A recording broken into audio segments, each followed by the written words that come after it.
that it's really a two-person system we're talking about, and that in a successful therapy relationship, which has my limbic emotional brain on and the client's emotional brain, limbic brain on, that actually it's this limbic resonance, this connection emotionally that moves people away, not all this reliance on the left hemisphere, especially when we're talking about developmental trauma, often which has taken place before there even is a left hemisphere online to, you know, describe with words what's happening. And it's embodied and it's emotional, as you know, working with these kids. It's a lot of just felt experience without a lot of language to mediate it. And so the theory, which is this two-person theory, it involves us understanding that affect changes affect.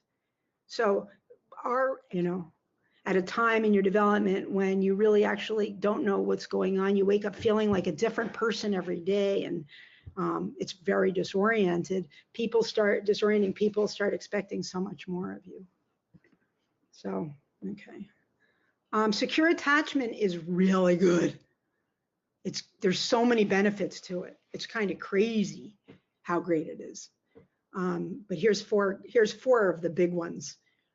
Kids, adolescents, young adults who are securely attached have better affect regulation.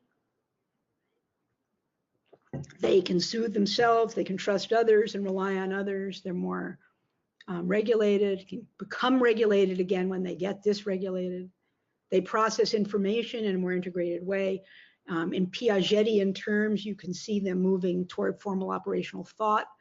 It's very challenging for even the very bright, complexly traumatized. So that's why their bullshit detectors are really good. So they'll say, "You're mad at me," or why are you mad at me, or something like that to a caregiver, and the caregiver, "Oh, I'm not mad at you." Well, they're picking up on something, and I trust the kids' attunement in a way. Now, are they behaving in what we call an empathic way? I mean, they're feeling what's happening for other people, and that's the very definition of empathy, but they can't really tolerate it, so they might do cruel or avoidant or mocking things with it.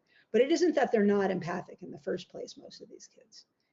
And then what we've talked about already a little bit, they have these, just the relational dysregulation is they're either, I don't need relationships, or that's all I need and I can't survive without them. Here's just another way of thinking about this dysregulation more on a continuum along arousal, attention, perception, and emotion, just to give you another.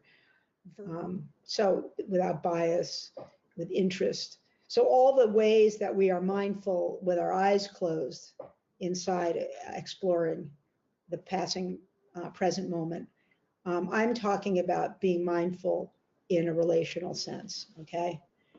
And when I'm talking about the mentalizing part of this, it's really this connection between kind of like constructing, we can't know what's happening inside of someone else's mind, but we're constantly making interpretations, and in our own, about based on how we're feeling, about what other people are doing and acting, that we learn kind of about the minds and moods of others and our own states of mind all the time as we're thinking about it.